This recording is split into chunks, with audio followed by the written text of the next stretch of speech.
So, good day, ladies and gents. I am pleased and honored to welcome you all to today's GE7 AW debate. So, I am Purple Kleiser Ricania, and with me is Kyle Janelle Perez, our timekeeper for today's event. So, the topic being debated today are as follows: the use of genetically modified milk from animals for human baby consumption. And the other one is economic concerns over moral issues on genetically modified food and food products. So for the first topic, representing the affirmative side, we have Batadlan Justin, Sitoy Colleen Jade, and Maongko Gwen. So for the negative side, we have Calago Winesa Franz, Sandueta Richardson, and Heronda Clint. So, but before that, here are some rules and mechanics of the debate proper. Debate rules. Assign one member to deliver the stand explaining your point of view. So, one member for each topic. So, number two is assign one member who will deliver the questions during the interpellation. So, number three, assign one member who will deliver the rebuttal. So, for the mechanics, number one, the affirmative group will deliver their stand for 10 minutes. So, number two, after the delivery, it will be followed by the interpellation, and the negative side will start questioning the positive side. Only three members assigned to the topic has the chance to answer these questions. The interpellation part is only 5 minutes. So, the next one is the negative group will deliver their stand for 10 minutes. After the delivery, it will be followed by the interpellation. So the affirmative side will start questioning the negative side. Only the three members assigned to the topic has the chance to answer these questions. So the interpellation part has only 5 minutes. So next, then the negative side will deliver the rebuttal for 5 minutes and to be followed by the affirmative side. So, on behalf of the House, I extend a special welcome to our judge. She is the Miss Norso CEA representative, Miss Paisi Klaban 2021, an advocate for mental health, an externals and relations committee for Atom Pinoy National Organization, and Philippine Institute of Civil Engineering, second year representative, and works as a tutor and a customer service representative. So let us all welcome Miss Faith Milka Quinones Renasha. Hi, good afternoon, everyone. Good luck. So just for the reminders, for the time during the debate proper, we will notify you once you only have 1 minute left. So, and we will signal again once the time is up. So good luck, debaters. Let us now start from the affirmative group. Good afternoon. Health experts believe breast milk is the best nutritional choice for infants, and we all know that most moms want the best for their babies. But the best choices aren't always black and white. As the experts say, breast is best. However, breastfeeding can be difficult for some moms and babies. For many mothers, the decision to breastfeed or formula feed is based on their comfort level, lifestyle, and specific medical situations. Based on the study of National Health and Medical Research Council in 2012, for moms who can't breastfeed or who decide not to, the use of genetically modified milk from animals or infant formula is a healthy alternative. Formula provides babies with the nutrients they need to grow and thrive. Now, most infant formula is made from genetically modified milk from animals, specifically or mostly from cows that's been altered to resemble breast milk. This gives the formula the right balance of nutrients and makes the formula easier to digest. Most babies do well on cow's milk. However, some babies, such as those allergic to the proteins in cow's milk, need other types of infant formula like soy-based formula. Now, questions may arise on the use of animal milk-based formula when there are other alternatives, like I've mentioned earlier, soy-based formula, which is more ethically acceptable, as they say. Some parents may prefer soy-based formula for ethical or environmental reasons, while others believe it may reduce colic, prevent allergies, or reduce their child's risk of disease later in life. However, these claims are unsubstantiated by medical studies. In fact, in 2018, Virginia A. Stallings, the director of the Nutrition Center at Children's Hospital at Philadelphia, suggests that the common but controversial infant formula additives docosahexaenoic acid and arachidonic acid, or DHA and RHA, may in fact lead to gastrointestinal upset. What's more, concerns have been raised about the risks of soy-based formula for the reproductive system. Soy-based formulas contain estrogen-like substances called phytoestrogens, which may affect hormonal development. Thus, the use of genetically modified milk from animals are the best alternative for human breast milk. Furthermore, as most know, cow milk is not currently readily digested and absorbed by human infants.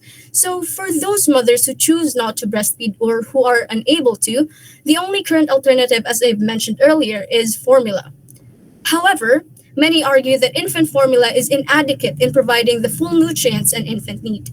Human milk contains numerous proteins as well as human lysozyme, or HLZ, which is a key in fighting bacteria and boosting an infant's immune system. With this, a team led by the China Agricultural University introduced human lysozyme and other human proteins into the embryos of Holstein cattle and then placed these embryos into surrogate cows. In this recent study printed in Public Library of Science 1 in 2011, the researchers state that it was cloning technology used to introduce the human genes into the cow's DNA. With these genetically modified cows started lactating, the milk they produced contained HLZ as well as other human proteins such as lactoferrin and lactalbumin, which also help to boost an infant's immune system. A purification process was then used to increase the fat content and milk solids, as well as make the milk taste closer to that of human breast milk. Although critics have questioned the welfare of animals throughout the cloning and genetic modification process. Well, animal genetic engineering is rigorously regulated by animal cruelty laws in many countries, and it is always thoroughly evaluated by professional teams before being permitted for widespread usage. Although no specific provision in the directive demands the establishment of animal ethics committees, in several countries such committees are operational, specifically dedicated to review ethical aspects of animal experimentation. The task of such a committee is to perform an ethical evaluation on the submitted research proposals. Animal experiments are considered acceptable only if the benefit of the proposed experiment outweighs the suffering of the animals. Ethical review of animal experiments will likely benefit the animal and improve the quality of animal-based research.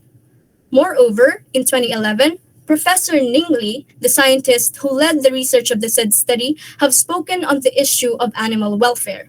According to Professor Li, animal well-being is a prerequisite for reliable experimental results, and it is of utmost importance to seek for methods and procedures that can reduce suffering of the animals and improve their welfare.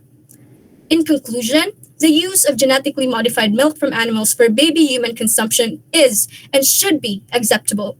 Mothers who can't breastfeed or who decide not to, the use of genetically modified milk from animals is a healthy alternative. Continuing to feed babies with genetically modified milk from animals is a much better solution than letting the baby starve. And for this matter, personal, emotional, and ethical concerns should be placed into larger perspective. Thank you.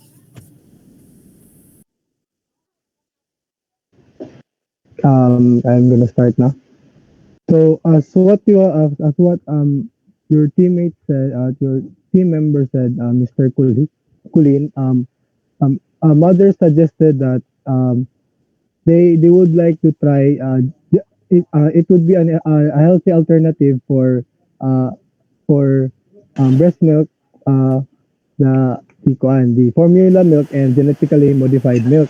However, there were still um, uh, genetically modified milk available for humans. So how can she say that?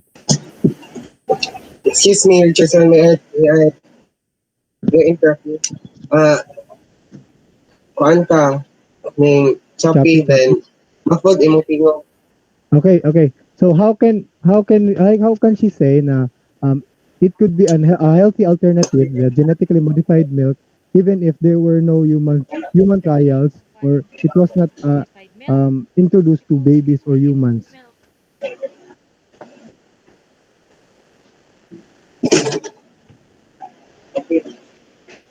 Okay. Hello. Ito, Okay. Sorry, the So, question is sorry, I kind can't of. hear you. Your voice is muffled and all sa samo okay. I think I was very clear na. Why did she say na it could be a healthy alternative, the genetically modified milk, even though it is not introduced in the market yet?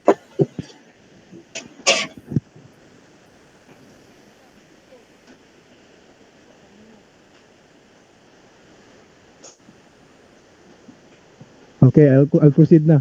So how can you say Can you na repeat the question? I know I won't repeat it na. I've repeated it so many times na. So I'll proceed lang. I think you don't have an answer for that. So If you won't repeat it, probably I won't get the question because your voice is muffled at the end. I spent 2 minutes already asking the question, and I won't repeat it, and I'll just assume you don't have an answer for it. So, as to what to the animal concerns, no, let's look at the bigger picture. No, you care about animals, especially if you have a pet? Do you have a pet animal? Do you have a pet animal, Mr. Colleen?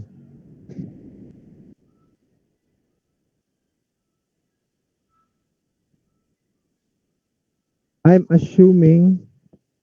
Hello, Right, so did you pick on madungog? hello. Madungog ra ko? Hello, hello. Hello. Madungog ra ko? Yes, you're audible. Okay. So it's not my fault if you have a technical problem. One of your three, you have three members. So the three of you can answer me. I've already asked a question. Okay. Do you have any pet at your home, Miss Batadlan? Ang im, Yes, dili yes, madungog ako. yes, Okay. So do you love your pets? yes, I When do. you love your pets, do you protect them? Of course. Okay. So can we say that you love animals? Mm-hmm. Okay. So as you have told us that you love animals, so as what you have explained to us, when you love your pets, you also protect them. So such as the animals included.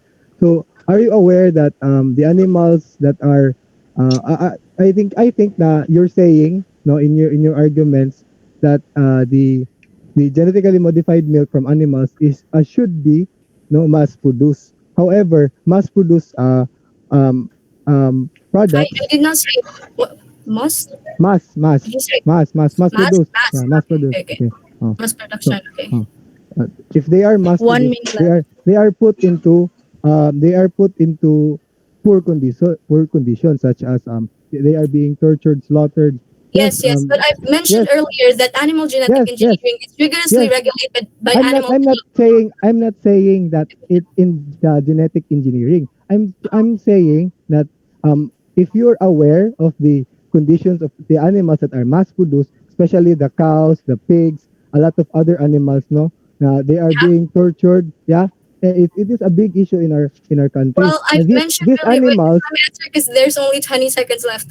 I've mentioned earlier that animal experiments are considered acceptable only if the benefit of the proposed experiment outweighs the suffering of the that's animal. why we have this situation right now. Our situation is to help you understand that this you could understand that the situation you are in are present in the community, and a lot of people Yes, but are the are experiment that I was having talking problems about, against it, the and that's researcher why said, there are people Time's that up. are um Time's up, trying to guys. Time's up. be vegetarians and vegans.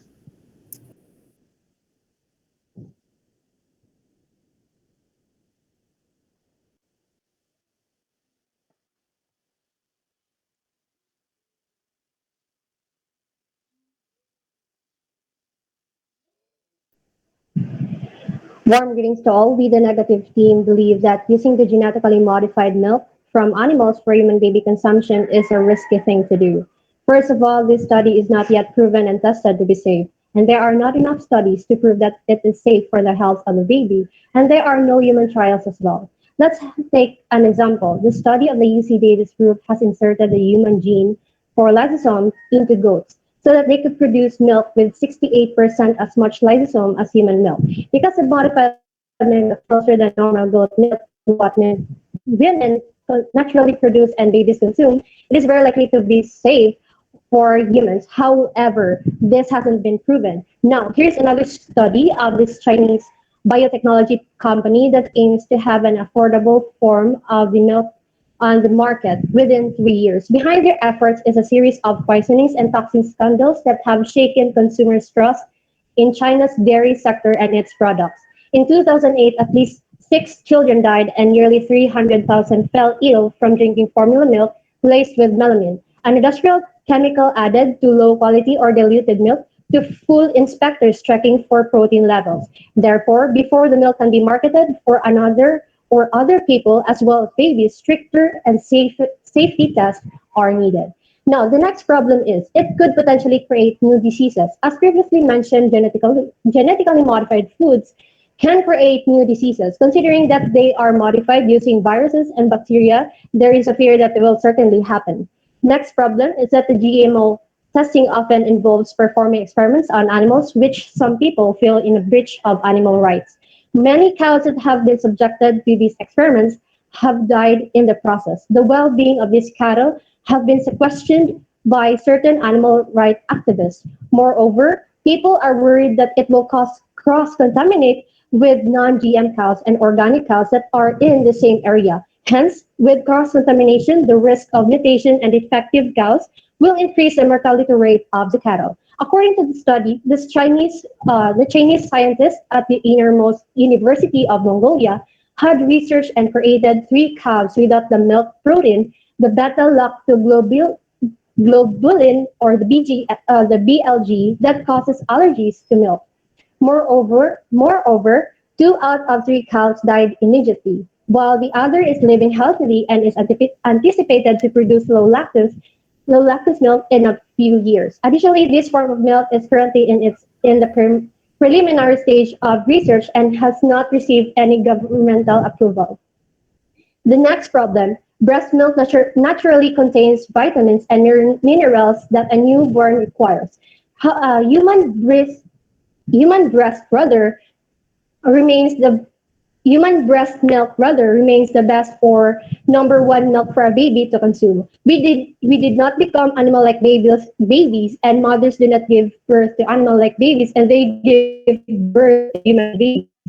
And this is why we should not genetically modified animal milk as an alternative.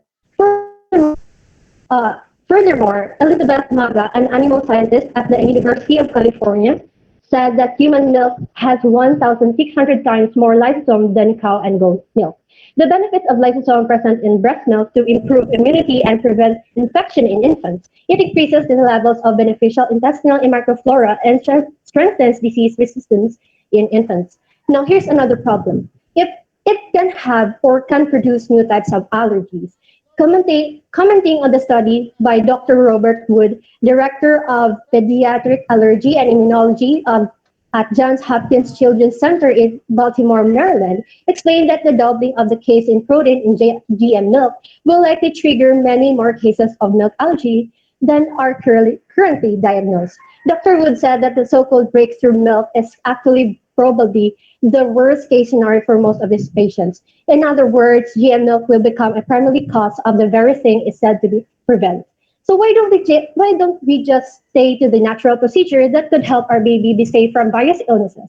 We strongly believe that breast milk is better than GM milk. The fact that the proteins from breast milk are easy to digest and doesn't cause a sin. More than that, breastfed babies have fewer infections and hospitalizations than formula-fed babies.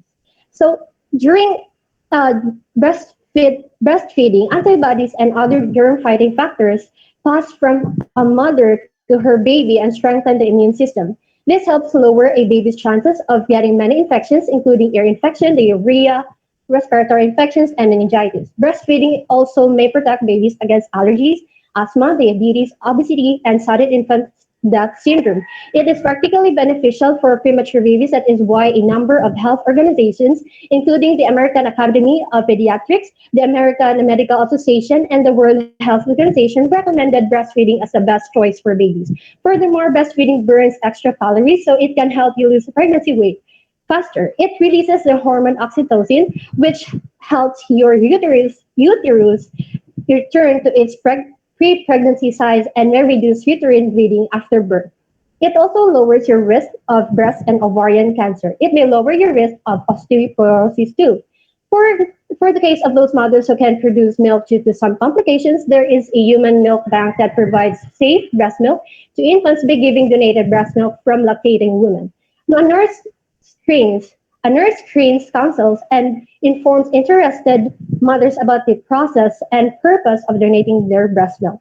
So there are 60% indicated willingness to use donor milk or donate breast milk if there's a need arises from a cross-sectional multi-center study in Southeast Nigeria International Breastfeeding. Therefore, the natural process is much better than to compromise the health of the baby just because it is easy and convenient. Thank you.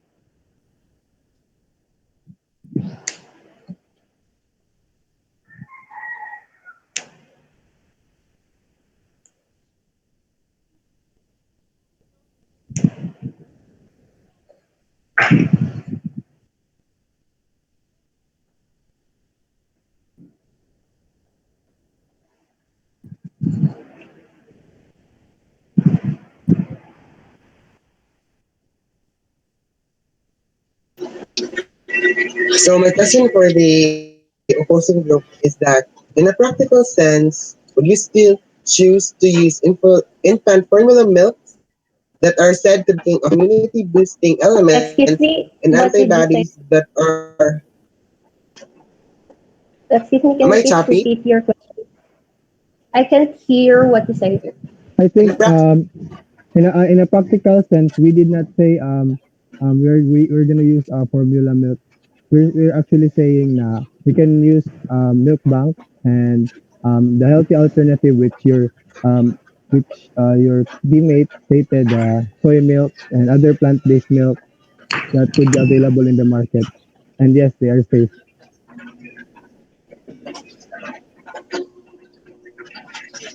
So you said milk bank. So according to the humanitarian response information, there are only three hospitals with operational human milk banks, namely Dr. Josefa Belia Memorial Yes, Hospital, the we are Philippine Children's we Medical we are Center, and the completely Philippine aware of General that. Hospital. Clearly, this can be accessed by a number of mothers who are in their need Yes, of yes, milk for that their baby. Excuse me, please we let are me very aware finish of my that. question.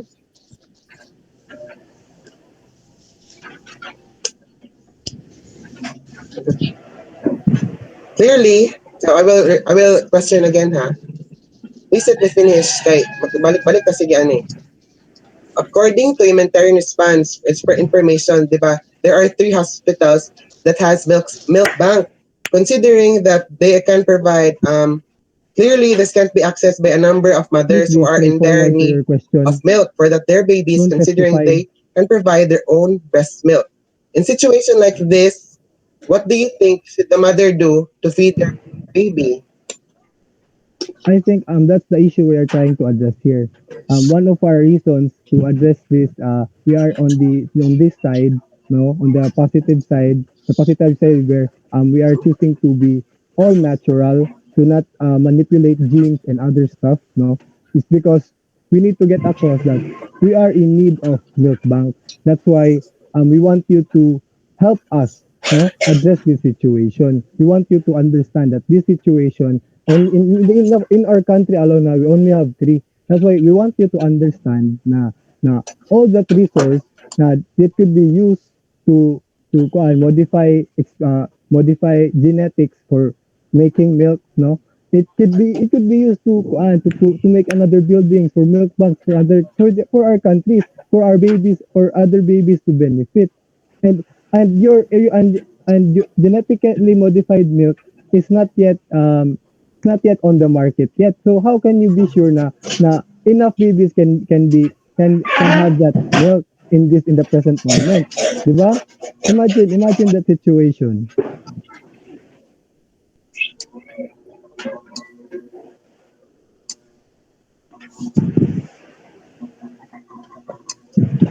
So, but what if there are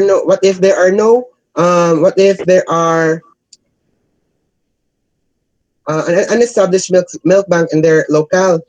The point of my question is the use of GM milk. What would they do if they have the choice to use GM milk to feed their baby and they decide not to. Let me get you into a bigger perspective. You are using animals, no? And as what I've said earlier, they are being mass produced. Okay, so if the mass produced animals, they take a lot of One resources minute left. from the planet Earth, and the resources on Earth is limited. So let me put a number. It's almost half of the resources that animals take from us. So there are a lot of starving children. There are a lot of people dying from dehydration because of animals, because of mass production of livestock such as animals such as cows. And as what you are referring to, you are looking at the future. You are predicting na they are mass produced na. So they will take a lot of resources, but they will also kill a lot of animals. No, they will kill a lot of animals. They will um they will they will starve a lot of people, and they will dehydrate a lot of people. And it cannot justify the time that it could consume, no, than rather make milk banks, Time's up. no, along the way, something like that.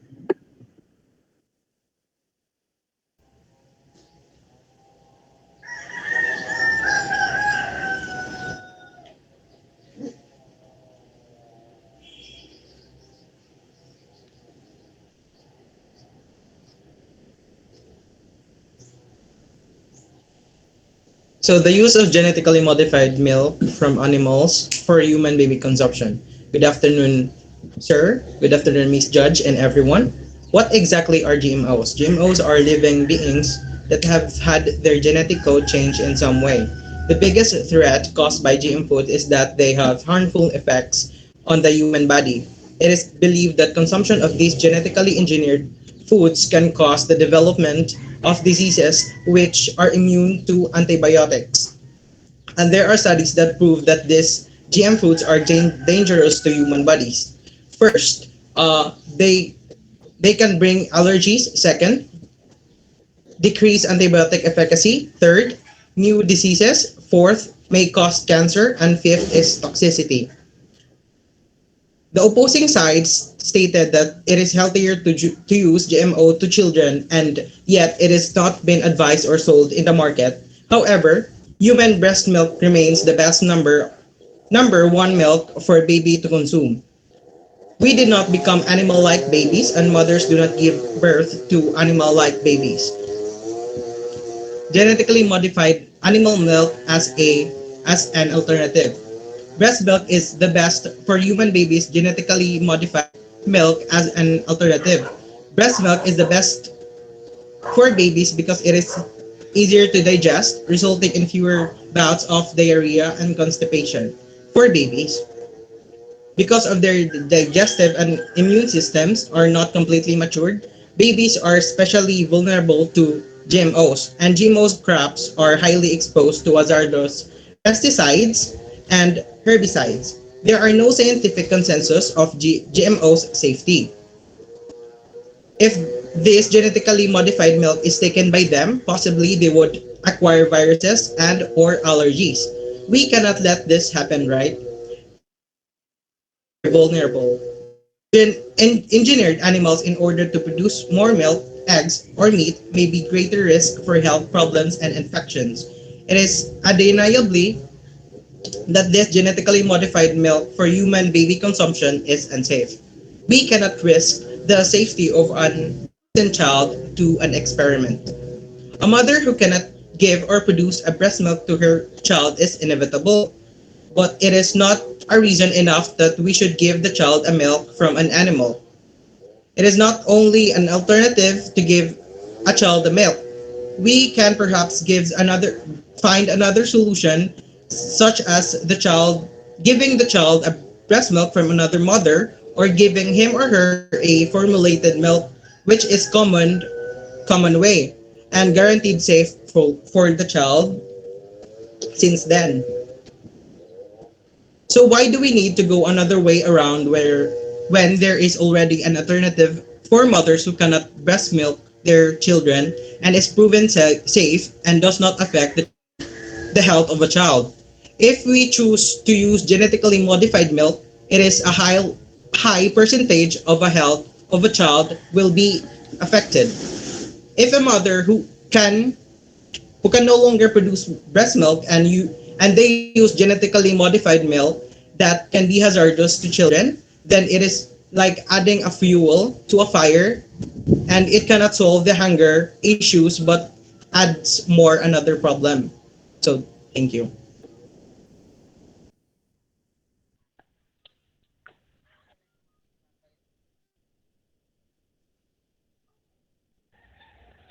So all the speakers have said their arguments, and there are some points that I want to emphasize. Genetically modified milk from cows is a blatant result of utilizing our resources in providing a healthy alternative to aid numerous issues concerning infant risk to diseases. And as mentioned by Justin earlier, it also assists mothers who are unable to lactate, which supports our claim that, as mentioned by Clint earlier, nga, there are also mothers nga, it's inevitable for them nga, they cannot breastfeed their child, which is why genetically modified milks are a healthy alternative to supply milk for the babies. GMOs in general are developed to artificially manipulate organisms for goals that would greatly benefit the human race. Modifying milk proteins through these manipulation techniques is now a realistic proposition in providing a more precise way to modify a milk genes. Gene replacement techniques make it possible to substitute one milk protein for another, as stated in the article by Coleman. This type of manipulation points the way to producing truly humanized milks for infant formula. Scientists have bred 300 cattle that have been given human genes to make their milk contain the same nutrients and fat content as breast milk. Nevertheless, the cost in both time and money of manipulating the genome and then breeding the resultant animals will always limit widespread adoption of this technology. Given that genetically engineered milks will be destined for human consumption, it will be of paramount importance to consider public sentiment about the development of these products. Regulations regulations make it difficult to get these products to market, mainly due to the GMO scare and the plethora of misinformation being put out into the common that would that all GMOs are bad for you, when in fact genetic engineering enables researchers and scientists to introduce useful variations into in a very targeted way that really accelerates the type of genetic improvement that we can achieve in our plants and animals. There are many sustainability goals that can be addressed with breeding, which is an important use of this technology in our food production system. In aside from health issues concerning GMOs, animal welfare has also been a target by those that disagree to the development of genetically modified milk from cows and even other types of GMOs. Animal suffering cannot be a reason not to carry out an experiment for which good scientific reasons exist. Genetic engineering of animals is strictly controlled by animal cruelty legislations in many countries and is always carefully scrutinized by teams of experts before being approved for wider use. As mentioned by Richardson earlier, the percentage of genetically modified farm animals is tiny compared to the number of animals slaughtered for humans to eat. This practice is widely seen as morally acceptable. As stated in the Animal Welfare Act, a federal law passed in the UK in 1966 requires all entities looking to carry out research with animals to have their program reviewed before they go ahead, have veterinary care programs in place, and staff that are qualified to care for live animals.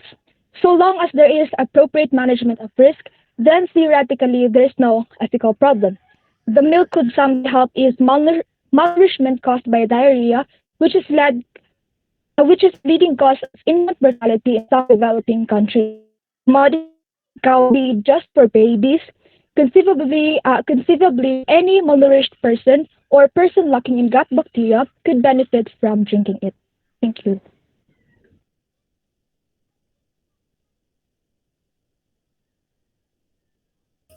So that concludes the first part of our debate. So at this juncture, let us hear a feedback from our judge, Miss Renasha. All right. So good afternoon, everyone. Am I audible? Yes, you are audible. All right. Thank you so much. So first of all, I would like to congratulate everyone for having an impressive and an amazing presentation. The moment I hear you guys, I actually get amazed.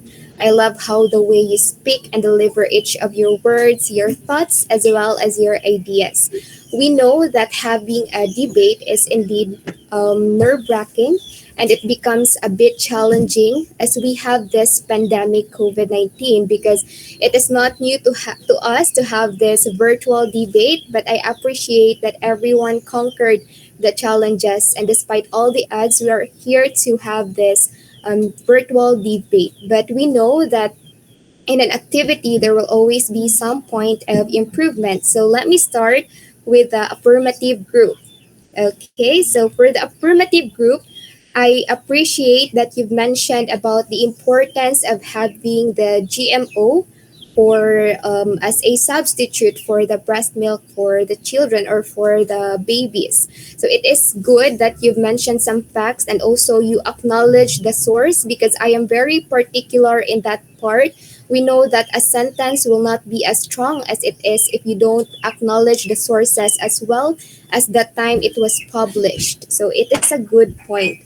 And for the during the time there was this, I also stated here that avoid some fillers such as and because when you use a lot of those, it will sound not very convincing. And we know that in a debate, you are here to for your stand and you have to convince everyone. And as much as possible, you have to face the camera, because as what I have said, when you're having a debate, you're going to convince to for us to believe about your stand, and we will not believe you if we will not be able to see your facial expressions as well as how you deliver your words. So it is important that you face the camera. So let me proceed with the negative side or the negative point of view. Here I wrote, you. It is good that you've mentioned studies. However, you've mentioned some studies. It was published in 2008, and it would be better if you have some recent studies, because probably as time passes by, there will be some changes. Probably those researches have already evolved and it was already improved. So it is good that you've mentioned those facts, but it would be better if you have some recent data. Okay. So another thing you have here, according to the study, you need to. This is about the Chinese studies that you've mentioned. So you also have to provide the specific date. When was that published or when was that written? So that it would be more convincing that those facts that you're stating are recent or are new.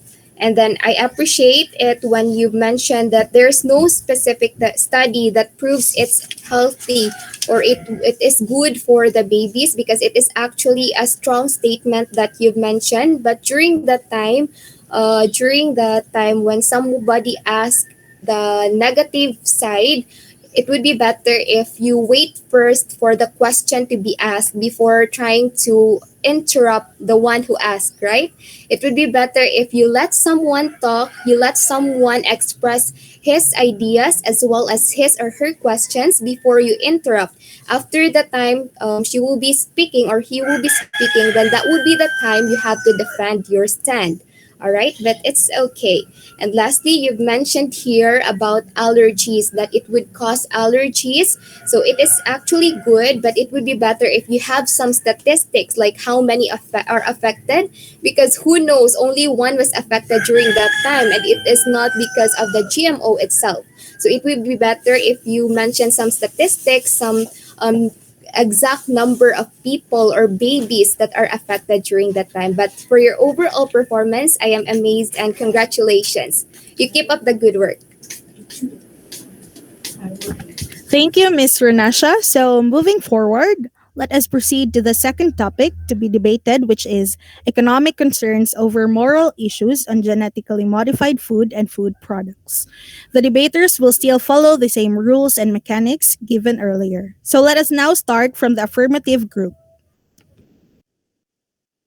The topic is economic concerns over moral issues on GM food and food products. The global population grows bigger and bigger every year. Thus, the demand of food grows bigger also. But obtaining food is harder nowadays, and it's harder for everyone to keep obtaining good amount of share in the market. Pests, drought, lack of land, high demands are primary reasons for this problem. This is now where GMOs came to play. This came from organisms whose DNA were genetically modified and is now different from what exists naturally. This will revolutionize the economy, producing different foods that are easier to obtain. Because of their changed DNA, it is now easier to grow, handle, and manage, and most of all, tastes better. Though there are existing moral concerns about these products, there are rules and regulations mandated according to the Food and Drug Administration, which existed as strict, same as non-GMO products for producers, growers, handlers, and others. People are also concerned with the harmful effects of these products to humans, as it may be delicious and available, but it might also be dangerous for the human body. Well, there have been many advancements that can eradicate these issues, such as developments for it to be immune for human to intake. The modifications made to these products must also consider different health issues to humans, especially its edibility, because it's a food. Robert Wagner, faculty in the biology department at Vancouver Island University, provided details about the testing. They tested in 2018 10 to 50 times with GA crops toxicity compared to non-GMO and was ensured to be safe to eat.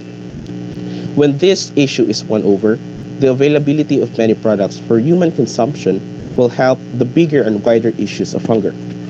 Another familiar question is that what if it crossbreeds? Will it change the DNA and even cause and create harmful consequences to humans? Well, there are assigned people for this problem, which are the regulators. Based on their own tests and research, it is assessed and judged not to be a risk for the environment. But even after the assessment, they still continue to provide strategies to create clear separation of growing between GM and conventional crops.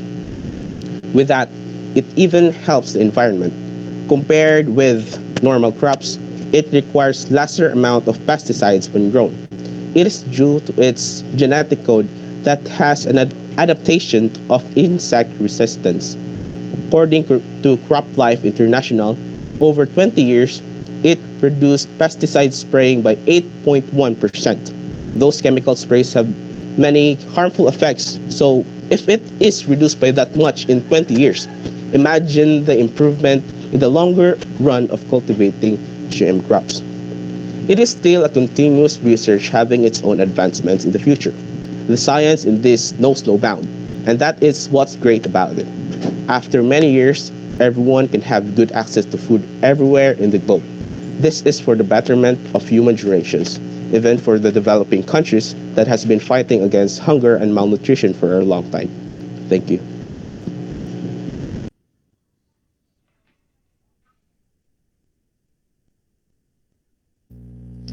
Okay, good afternoon. Do you think that these genetically modified products are safe? Yes, we do. Have you tried And buying one? have you not?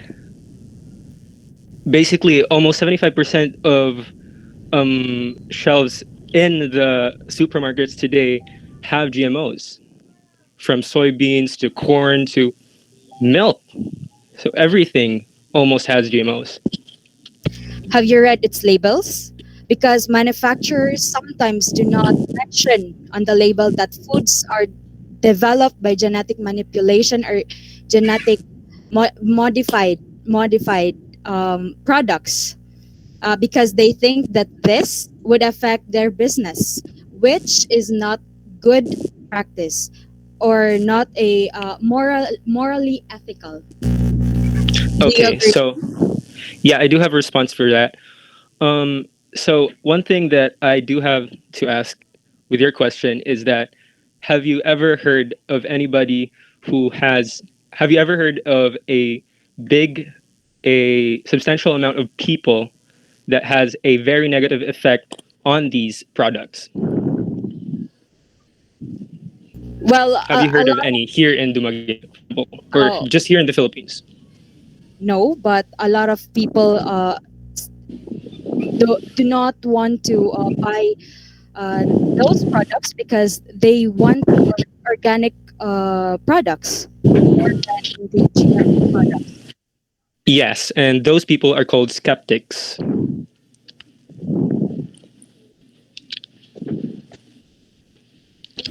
So it doesn't matter um what they think about. It's you see, the bigger picture here that we want to solve is how we intend to solve issue of issue of, let's say, starvation, for example, because GMOs actually play a big role in feeding the globe. See, with regular crops, perhaps we have lesser yields. We need to use pesticides, herbicides, and stuff like that. And these kind of stuff are, first of all, they're expensive, and we need to maintain them. And GMO crops, for example, have better predictability. This is important because we need predictability for the crops so that we can know when the expected harvest may come and stuff like that. So yeah, those actually are very safe. It's very effective, and I think it's pretty good all in all. And are you aware that the Court of Appeal stops the field trials of genetically modified eggplant UP Los Baños because because it doesn't have safety nets and that can ensure the person's well-being and environmental protection against the possible effects of the experiment. The same thing happened to India actually when the par- Parliamentary Committee on Agriculture asked Indian government to stop field trials, sought a bar on GM food crops, raising the ethical dimensions of transgenics in agricultural crops, as well as studies for a long-term environmental and chronic toxicology impact. The panel noted that there were no significant socioeconomic benefits to farmers. Okay, yeah. So yeah, I am aware of One it. minute left. And Okay, so are you go ahead. also you're aware? Okay, so are you Mhm. also aware that the laboratory exam animals? I mean, that the laboratory animals must suffer before either humans or the environment are affected, because there are numerous of animals experiments conducted for toxicity testing and authorization of genetically modified plants in European Union. And for you, it is okay to see death and suffering of the animals for what? For purely commercial purposes? And even through that, the animal experiments on the principle, it is still cannot provide the expected protection of users or consumers despite of efforts to standardize, optimize, or extend them. Do you think that GMO is morally ethical? I think it's morally ethical if the proposed experiment outweighs the suffering of the animals. Yes, I do. Time's up.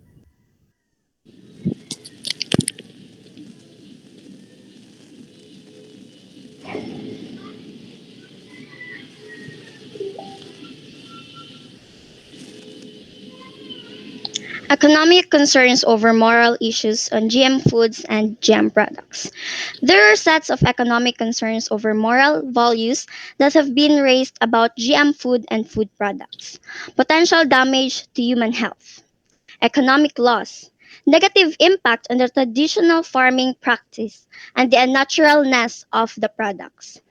Bringing a GM food to market is a lengthy and costly process.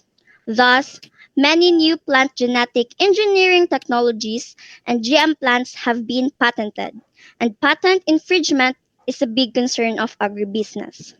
Although genetically modified plants represent a potential benefit for environmentally friendly agriculture and human health, poor knowledge is available on the potential hazards posed by unintended modifications occurring during genetic manipulation.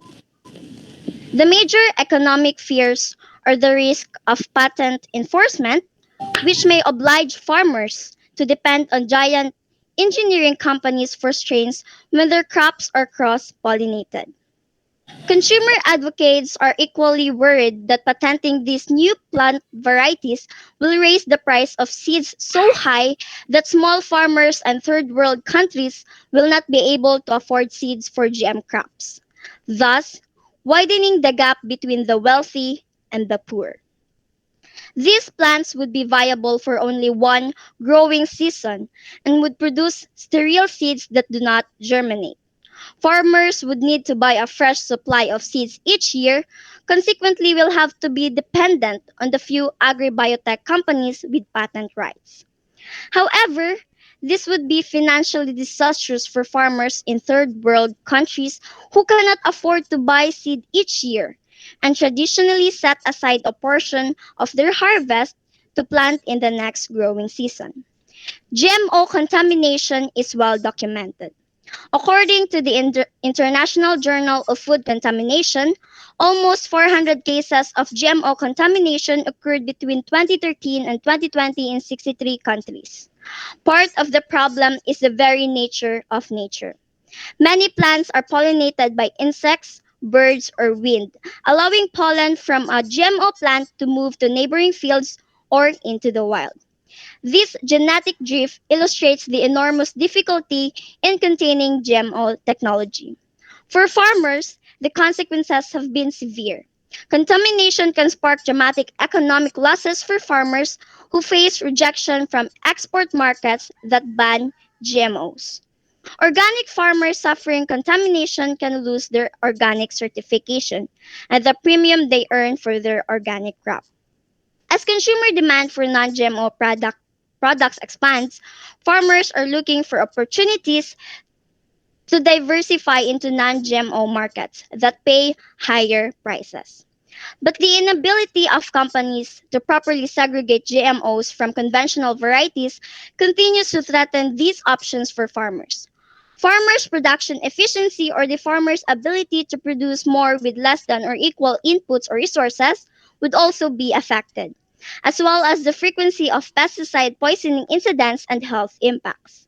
The adaptation of GM crops could have different impacts on wealthier and poorer, which could mitigate social problems. GM plants can cause the pests to target other things. It could be residential places or other non GMO plants, and many more. And with the evolution of the plants, there is a possibility of creating superbugs. There's also existing virus in some animals where it can affect humans consuming GM animals. GMOs have greatest disadvantages to economic concerns. Thus, we should go to common practices or the non-GMO that has quality assured products and are natural. Thank you.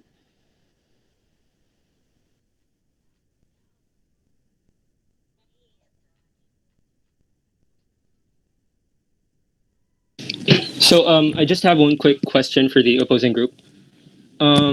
So why do you think that we should put our these moral issues first before these great economic concerns?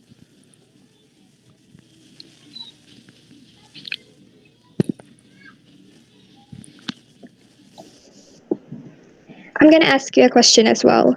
Have you even heard of those GM seeds?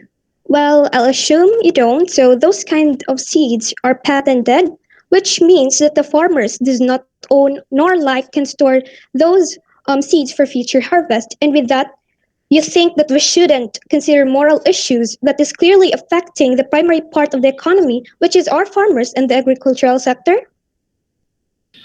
Actually, these issues are currently being addressed. One issue that is very trending is I think we all heard of Monsanto. So yeah, not everyone agrees to this because of course these seeds are patented, and again, it's being toxic to the farmers because they are the ones that basically are the ones feeding us, right? So the main concern that I have is for the technology. So we're talking about the technology here, genetically modifying organisms, right? So crops and animals and stuff like that. So I do have a question. Do you think that we need to be morally sensitive when it comes to these technologies? Yes. And what would be the goal with this moral sensitivity? Well, for me, you shouldn't just Council, think or please consider about one specify. factor. Council, please Sorry. specify your question. It's kind of general, and this topic is kind of general too. But I think your question can be applied to specific topic only in that specific. I mean, specific category of that topic. So specify your question to that specific category Ah. within that topic. Yeah, okay, sir. So yeah, the technology I'm talking about is, of course, GMOs, and I'm asking if what would be the goal in our moral sensitivity to this technology, to GMOs? What would be the goal? Okay, so I think you shouldn't just like think or consider about one factor. In fact, you need to consider the ripple effect it might cause. Yes, exactly. Yeah, go. So, like, if we consider like economic concerns, then why not consider also like moral issues or like that, something like that. Okay, so since the opposing side puts morals first before economic concerns, let me just remind everybody that in putting the economy first, we are being more morally sensitive. Taking care of the economy means we are making things more available to more people. The reason for this is when there's a good economy, it means people basically have a better standard of living, as we can see in many of the Western countries today. They have a good economy. That means they have good food, they have good availability, and basically just everybody just has more. So my question is, why would we not prioritize these economic concerns if we can feed more people, if you can solve more problems, if you could solve poverty? Why would we not solve these economic problems first than to put policies and regulation on these moral issues? Okay, so why would you choose between the two when you can consider both and find solutions? In fact, you have what you call balance, in which you can solve those economic concerns while considering moral issues, and that is through the use of natural ways, organic ones, and not through GM foods and GM food products. Because we 1 minute are left. debating over which comes first, economic concerns or moral issues. Council, you may have misunderstood the topic itself. We are talking on the economic concerns or the implication of these moral issues to the economic concerns of GMOs. Okay, so you put the can you hold the timer yet for first?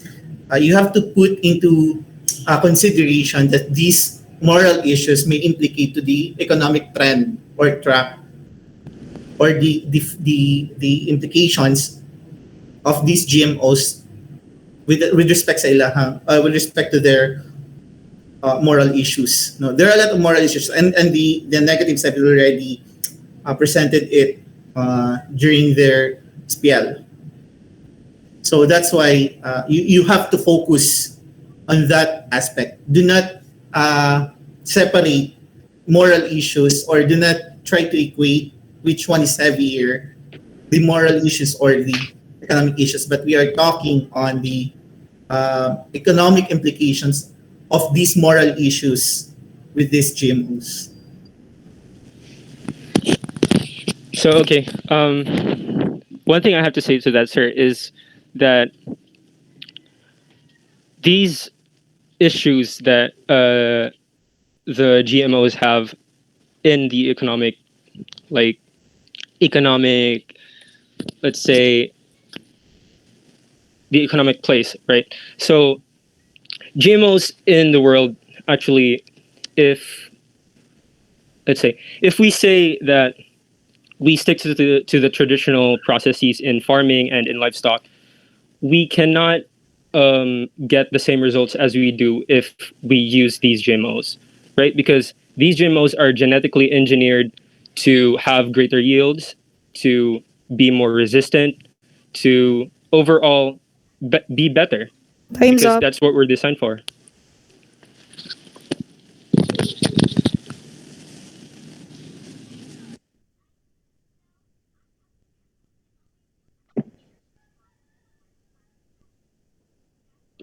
Good afternoon, ladies and gentlemen. So the second affirmative speaker have made a sincere effort, but then there are misunderstandings that I'd like to clear up. So the speaker tried to show us that GMO food have many advantages for your health, such as being safe to eat, when in fact this is clearly wrong because genetic food can prompt allergic reactions from different foods, and since GMOs are mostly incorporated with antibiotic resistant genes to make the crops grow stronger, hence it may contribute to antibiotic resistance, which is really risky. So I beg to disagree with her statement. So, ladies and gentlemen, GM foods and food products not only pose negative consequences for farmers, the environment, and the world's underprivileged, but they also exemplify the vices of greed, arrogance, and dominance. Industrial and technical interventions strive to master profit and control the natural world rather than humbly working with and caring for the natural environment. GMOs will put companies in control of agriculture at the expense of poor farmers. Just like in cases like the golden rice. They actually made that to solve the surge of cases with regards to lack of vitamin A, but then they didn't realize that even carrots can produce 3 times more vitamin A than that kind of rice. In addition, even if say that golden rice may specifically target the deficiency of vitamin A, but it does not address the countless additional social, economic, and cultural factors. Also, we shouldn't forget to ask ourselves, what about those GM featherless chickens, cows that produce human milk, or the integrity of an ecosystem? GMOs have been raised, including perceived threats to the integrity and intrinsic value of the organisms involved, to the concept of natural order and integrity of species, and that of the ecosystems in which the genetically modified organisms occurs. That is why we should put in our minds that once the GMOs have been introduced into the environment and some problems arise, it is impossible to eliminate them. Know that the effects of changes in a single species may extend well beyond to the ecosystem. Also, genetic modification is not without its consequences. So why go for something that can risk our lives, our environment, the living organisms involved, and the economy, when there is always a choice not to? Thank you, and once again, good day.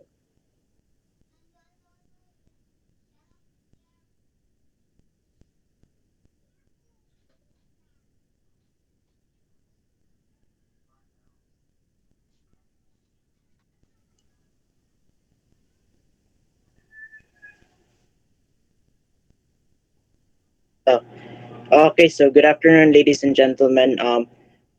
For first, uh, first, I would like to say that our country has ratified the Cartagena Protocol on biosafety, which regulates the GMOs or as well as the genetically mentioned food products for transboundary movements. In other words, in our country, FDA regulates most human and animal foods, which includes as well as the GMO foods or the GMO products. Thus, FDA makes sure that the GMO products or foods that is coming into our country meets the safety and standard as well as they judge the other foods. Yes, major economic fears are the risk of patent enforcement, which oblige farmers to depend fully on giant engineering companies, which was also is Monsanto, for strains when their crops are cross-pollinated. But different GM org includes G, I mean different genetically modified organisms include different genes which is inserted in different ways. Thus, which means that which means that these genetically modified foods or products and their safety are assessed in a different way in which that it meets the safety and standards that the different countries or organizations like as well as WHO are meeting it.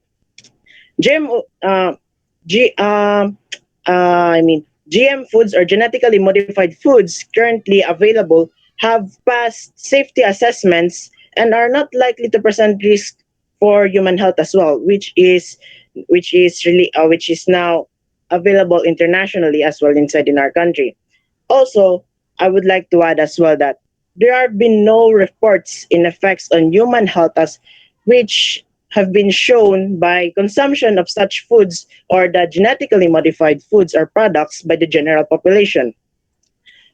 Continuous applications of safety assessments is also applied when doing the research, which bases the Codex Alimentarius principles, and where appropriate, adequate post-marketing monitoring are done, which forms the basis of ensuring the safety of the GM foods that are being transported internationally. That would be my rebut for the topic. So that ends the second part of the debate. So at this point, let us now hear a feedback coming from our judge, Miss Renasha. All right, so I know that everyone is very nervous and some are also excited to express their thoughts and their stance. So, again, congratulations for the second presentation, which for the second time amazes me. So, here are some points that I have listed. First is, let me start with the affirmative group. So you've mentioned about some facts, and I also note here one of the publishers, and that was Robert. So I am happy because you stated facts and you include some acknowledgement of the specific publisher and the date it was published. So that is actually a good point. You also mentioned, aside from the facts, you also mentioned some statistics. You've mentioned 18.1%. So I also love that one because it made your idea as well as your statement sounds very convincing. And then here, but you have to avoid inappropriate hand gestures because I noticed someone while he was speaking, he was doing like this, like holding his hair. So it would be better if you avoid some unnecessary hand gestures. Probably that is your mannerism, but it would be better if you avoid that next time to make you look more professional. So during the first interpellation, I was satisfied with the answer of Jude. It was actually a great answer, and he was able to manage heavy questions given. But the last time, I was not sure if I heard it correctly, but you've mentioned during the last question, you've mentioned that yes, I do. So no matter how convincing it was for the opposing side, it is never good to agree on them. You have to stand firm for yourself. You have to stay strong no matter how convincing they are to you. Sometimes it can never be avoided that we will be carried away by their some facts given to them, but you have to stay on your stand, okay?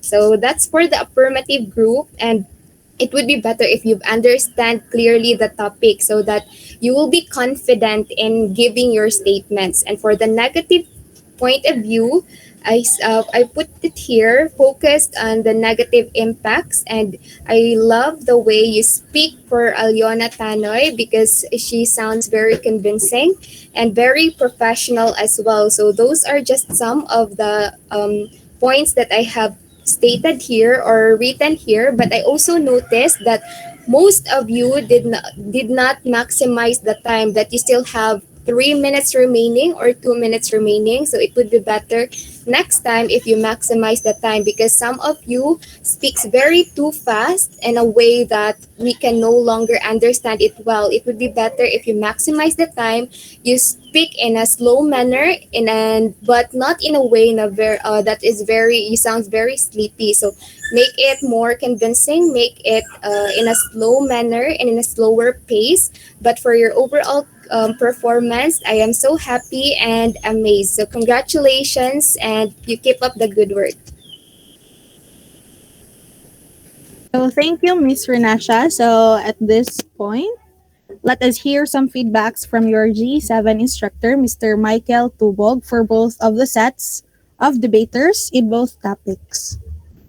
All right. Good afternoon, guys. First, I would like to thank the third-party people who are aiding right now the students.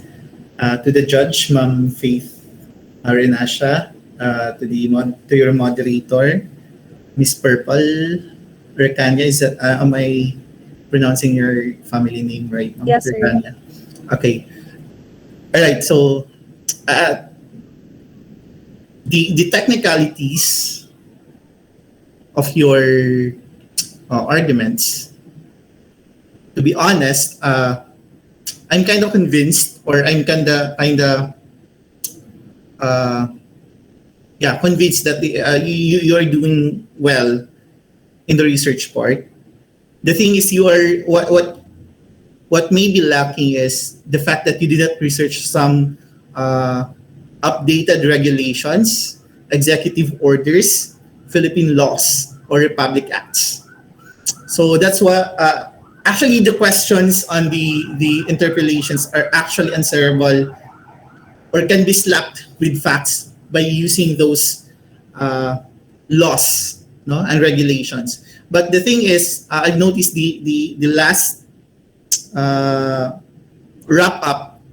I think it's affirmative side manata. He mentioned about the biosafety guidelines, and that's a fact. No, so the affirmative side should have presented it in the first spiel. No, so present everything. Tama yung sinabi ni Madam Judge. Make use of the time and maximize it. No, you still have 5 minutes.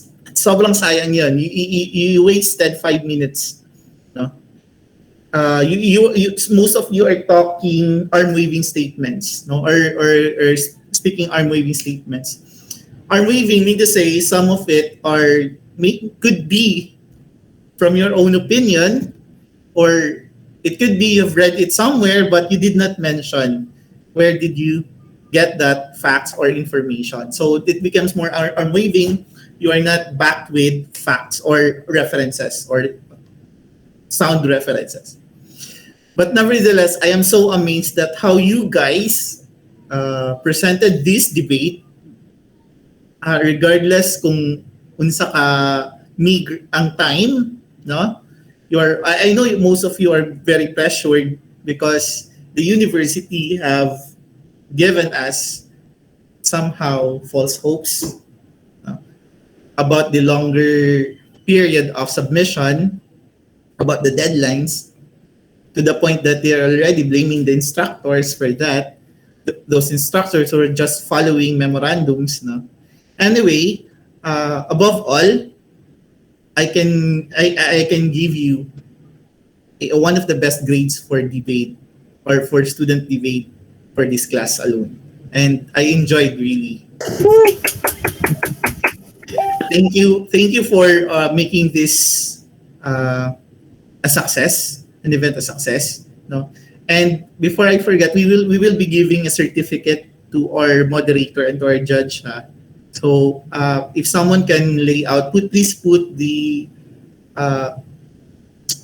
logo of NORSU and the Physics and Geology Department. In this case, kindly whoever will be making the certificate, kindly communicate with me. Clint, ikaw na lang siguro. You may copy the logo of or download the logo of the Physics and Geology Department on our page, so that we will be able to furnish it to our distinguished guests. Okay. Again, thank you, everyone. Thank you, Mr. Tubog. So that concludes our event. Thank you to all the debaters, to the staff and committee of this event, and to all the people who made this event possible. So thank you and have a great day ahead. Thank you, guys.